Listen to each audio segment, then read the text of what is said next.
for coming out. Today is an historic day for me. It's the 9th time I've done this, and I can't be prouder of the members of the House of Representatives. Today we passed the balanced budget, which is essential. Today we protected the surpluses that we have for a rainy day, and that's crucial between balancing the money that we have, our financial resources, between the spending that we're able to do to protect that for our children and future generations so that we don't go into the red. Also, for the first time in 9 years, we reduced spending from the prior year. So we are not growing the budget, but we are continuing to invest in critical resources for infrastructure, education, healthcare, and public safety. I can't be more proud of the Budget Committee, the Budget Chair, Cody Smith, the Governor's staff, Lincoln Huff over in the Senate staff that helped put this together. It's been a collaborative effort between the Senate, the House, and the Governor's office to put this together, and my hat's off to Cody Smith for wrapping it all up and putting a nice bow on it and putting Missouri in the right direction for years to come. The $17.5 million for the World Cup that's in the budget, what exactly is that being used for, and is any of that going to be used for security measures, especially in the wake of the parade shooting that happened? I'm going to defer to the Budget Chair for the details of how that will be spent. Yes, so to answer your question, I think it is not limited to include security. It can include transportation, it can include promotion. It's for all of those things. And so certainly that event will be a very large event. Security will be paramount. Also things like transportation to and from the event is important. As I understand it, there will be hotel rooms booked up within 200 miles of the Kansas City area, and people will be traveling back and forth, and security will be very important. So yes, I think it is including security, but not limited to. And is that going directly to the Jackson County Authority, or who exactly is that money going? There's an entity that they've organized amongst various stakeholders that it should receive it if it goes through as well. What are you happy with in this budget? What are you pleased with? What are you disappointed with not in falling short with in this budget? So I'm happy that the budget is balanced, that our ongoing expenditures are fitting within our revenue estimates, and so we are focusing on sustainability. We're not setting ourselves up for budget shortfalls. We also have a large surplus left over, what we call a bottom line of $1.5 billion as an unexpended general revenue to allow for any growth or needed growth in the budget that isn't supported by ongoing revenues or for future capital projects, those types of things. A rainy day fund, for the lack of a better way to say it. So we've got a balanced budget, we've got less spending than we do have last year, and we've got a healthy rainy day fund. And so I think that package is what I'm most proud of. I'm not really, I guess if you say there was one particular project or initiative within the budget that I'm most happy with, it would be the I-44 repair and reconstruction. I travel 44 all the time, so I'm reminded of it twice a week. It is well in need. It's a very heavily trafficked major artery in the state, and so to be able to widen it to 6 lanes into various places and rebuild it will be helpful to everyone. The thing that I'm least pleased about is the way that this process has unfolded this year. I think that the lack of a conference committee and kind of the way things were here the last couple of weeks, although I think we have a very good final product, I think our process is something that left something to be desired. And I don't leave anybody, I don't hold anybody in the House at fault for that, but things sometimes work out in ways differently than what you planned. But at the end of the day, we've delivered a very good package for Missouri taxpayers, and I'm proud of that. So speaking on I-44, unlike last year with I-70, this is something that the governor did not ask for, these expenditures, and Parson vetoed over $500 million in things last year's budget. Are there concerns that the I-44 money might be on the chopping block? I would let you ask him that. I won't speak for him.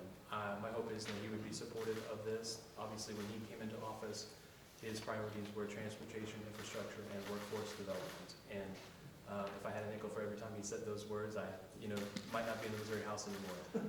I am supportive of that agenda, and I think this is just a nice, big, crowning achievement for him to end his time in the governor's office to have rebuilt 2 of the major interstates in the state of Missouri.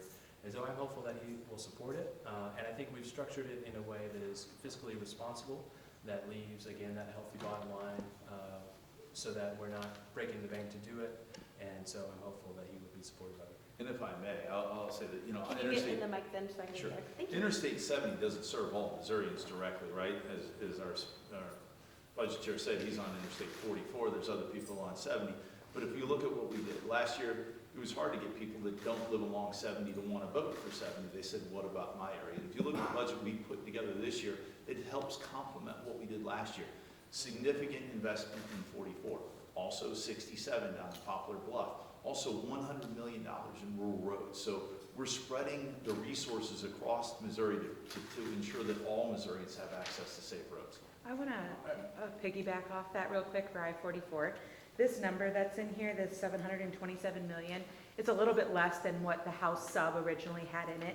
Is this still enough money to do what you originally planned of expanding it from Joplin to Rolla? Is this still, is this 727 million still enough? I believe it is, and we are, because of the way that MoDOT has done their borrowing through their bonding authority, we've been able to actually spend less than we thought we would. And so it will take a little bit less than what we initially projected, but I believe that we will still get those things done at that number. I want to ask about the use of one-time funds. The House budget, when it left here, had $800 million of general revenue designated as one-time. Now it's up to $1.3 billion. It's understandable that something like I-44 is one-time, but there's $336 million of general revenue in the managed care Medicaid line that is designated as one-time. Why would anybody think that you aren't going to continue to spend that money in the Medicare managed care line? I think you would expect that we will. I hope, it is my hope that our Medicaid program will be contained and maybe start to level out or maybe even be further reduced over the course of time. You know, with the pandemic and kind of the high water mark of Missouri Medicaid rolls, I think we've seen it, you know, maybe get as large as it will be in the next subsequent several years, and I think it will continue to kind of go down and then ultimately settle. Knock on wood, barring that we don't have any other events that would unnecessarily kind of inflate those Medicaid rolls. And so the one-time nature of all of these appropriations, including those, is kind of a budgeting measure that we are saying we're going to pay for it now. We may make different decisions later. So you see, if it's not a capital project that is one time, I would say that's more of the thinking, and the same in this case. And there's dozens of other little one-time items. There's some as small as $1,200, and they're not even general revenue. Why did you designate those kinds of things as one-time when the idea is to keep the general revenue bottom line? Well, the designation of anything one time, again, is just a signal to the world that we're paying for it this year, may not do it again next year. We may or may not. I'm not familiar with the $1,200 one-time appropriation that you mentioned. It does bring a smile to my face.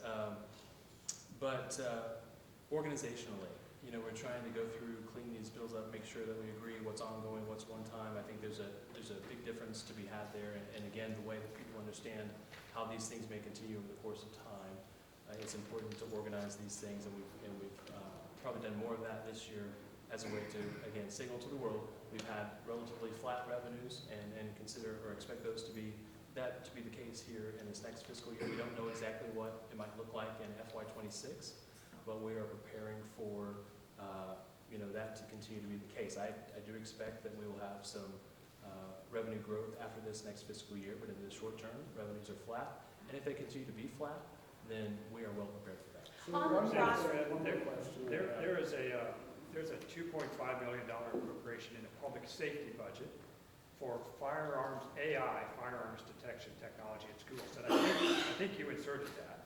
So did you say it's whose? AI, artificial intelligence, firearm detection. Yeah, I thought I heard you say the word Google, and No, you didn't. Okay, I'm sorry. AI, firearms detection at schools. Schools, that's it. At schools. Yes, I thank think that came from you. It did. Tell me why that's in there, and can you speak to the fact it may be going to a particular company? It is not intended for one particular company. I'll start there. It would be put up for competitive bid, just like many of these things. Obviously, school safety is of paramount importance to us, and you've seen us take measures to increase school safety over the years here in Missouri, especially recently. I think as technology develops and it continues to provide new solutions to help keep schools more safe, we'll be investing in those as a General Assembly. This is just an example of that. So where we can use artificial intelligence through security camera networks to identify guns, if that is something that can help Missouri Public Schools be more safe, I'm for it, and we found a place for it in the budget. As it relates to any specific vendor, I think, as I understand, there are many companies or several that offer this type of product. That's all downstream of me, and I just want it to work. I don't really care about that as much. On the process, there was a lot of frustration, really from everyone on how it went this year, as far as no conference committee, not being able to collaborate. And that actually goes to Governor Parson too, who expressed frustration that he wasn't able to see it before yesterday. Do you think that's going to lead to kind of more scrutiny on his end? Because now he's finally able to look through it when it comes to seeing what goes through and what gets vetoed? I know that he scrutinizes the budget carefully, he and his staff, and they will find a lot of familiarity in the bills, things that we've worked on in the past over the last several years, and a lot of necessarily new concepts or things there. But they do need to take their time, read the bills, understand the legislation. I'm happy to make myself available to explain legislative intent as always. But I don't know that it would necessarily make him more critical of anything. I do understand his frustration. Believe me, I share that with him. But now we're here. We have legislation to be read and considered and understood. Time for them to ask questions of us, to understand what we intend to do. And that is really not unusual. I mean, leading up to this point, I would say that, the budget is probably 90% of what it was in the middle of March when we dropped our committee substitutes in the House Budget Committee. So it's not as new or fresh as it may seem, given the way that's unfolded. During floor debate, you highlighted the increase in rates for nursing homes, but looking at the DESI budget, and maybe I'm wrong, but it looks like the rate increase for child care providers that the governor asked for was not included in the budget. And can you tell me why? It is included in the budget. Yes. We took the House position there, which raises those rates. I think it's 100% for infants and toddlers, and maybe 85% for the rest of the kids that are within the child care subsidy parameters. So we pay for it a little bit differently than the governor recommended. But if you go back and look at that, it's essentially the House Bill 2 position with slightly modified language that actually enables the Office of Childhood to make rate increases based on the next market rate survey or study that comes out. Is this one of those places where you use lower utilization to afford the high rates? Absolutely. Yeah, so DESI always asks for 100% utilization within each of the appropriations requests they make, and I think that's an abundance of caution. They don't want to run short. I get that. But we've taken a critical look at that and understood that utilization is far less than 100%. We've allowed for a little bit of increased utilization over the course of this fiscal year, and that is all paid for inside of the House position on child care subsidy. But at the same time, we're raising those provider rates. You can tell the budget is rushed because I found several wording errors in 2020, including one where it was a business center that was supposed to be in a city, but it says business center city, a domestic violence shelter that just says domestic shelter. Are you worried that will cause those items to be vetoed, or do you think that the governor will have to bring you back for a special session at some point to fix any of the budget items? Well, first of all, I will say that there are always elements of human error in all pieces of legislation, right? And that is not limited to the budget bills. As hard as we try, and as good as and diligent as our staff is, and they're very, very great and fine at the jobs, we do have just human error that occurs. I haven't detected a greater level of it than usual, but inevitably you'll have that to some degree. I'm hopeful that this would not disqualify any of those appropriations from coming to fruition, but it is at the governor's, if he would decide that there was anything there important enough for us to come back and re-appropriate it again for, I'm sure that we would respond to that. I'm hopeful that that is not a need. I want to ask about, Require a special session? No. all right, I want to ask, I have a question for you, Representative Smith, and then a different question about IP for Blocker. First off, yesterday when we asked Governor Mike Parson after the after the bill signing about the budget, he got pretty frustrated that there was $8 million going to the National Guard. He said that he plans on vetoing that. He said that straight up, and none of us expected that. So that $8 million that's in there, he said he didn't ask for it. Was that a House position, and if so, why was it? It was, yeah, and it was just a continuation of the efforts that he has initiated by sending the National Guard to the Texas border to assist with Operation Lone Star. What we have now, and what he recently signed, was a supplemental budget request that gets us through the end of this fiscal year. That's through the end of June. I suspect that the mission won't be over when it comes to July 1, and so we are appropriating again for another 12 months of that effort if there's a need for it, and if he sees fit to continue to maintain that presence there, or have to send them again in FY25. So it's nothing more than that. It's just a supportive appropriation to continue that effort. We obviously feel that border security is very important, and this is a response to that. So I view that more as following his lead into the next fiscal year, and I hope that he would receive it that way. I would echo that. I mean, I think it's prudent planning. I think the citizens of Missouri have said over and over again that illegal immigration is concerning. 10 million immigrants illegally across the border. Recently, I believe at his news conference he had at the signing of the Planned Parenthood bill, which again, we're proud of. No money in this budget is going to go to Planned Parenthood. We are putting money in the budget, though, to make sure that we are sending money out for Operation Lone Star at his request. I believe the number, and I could be wrong, but yesterday I believe he said that our troops have sequestered 4,000 individuals that had crossed the border illegally, and in that 4,000 there were 5,000 non-citizen illegal immigrants that were on the federal watch list. So five were on the federal watch list. That's crucial. I mean, they're doing their job, they're protecting the United States, and importantly, they're protecting Missouri. I think this is forward thinking. If they're good to be there now, why aren't they good to be there in September, October? Rather than call us in for a special, we already allocated it if the governor so chooses to fund it. I want to ask about IP now, and what I want to ask about it is the Senate is expected, and we've heard that next week the goal is to show up Monday and to take it up. We've heard from Democrats who say they will filibuster until 6 p.m. on Friday. Your thought on that, and if they do send it back without the ballot candy, what happens with the so-called ballot One more candy? reason why I'm glad I don't serve in the Senate. If they choose to go in and filibuster, if they go to it, in fact, we always live in this world of what if goes on the other side of the building.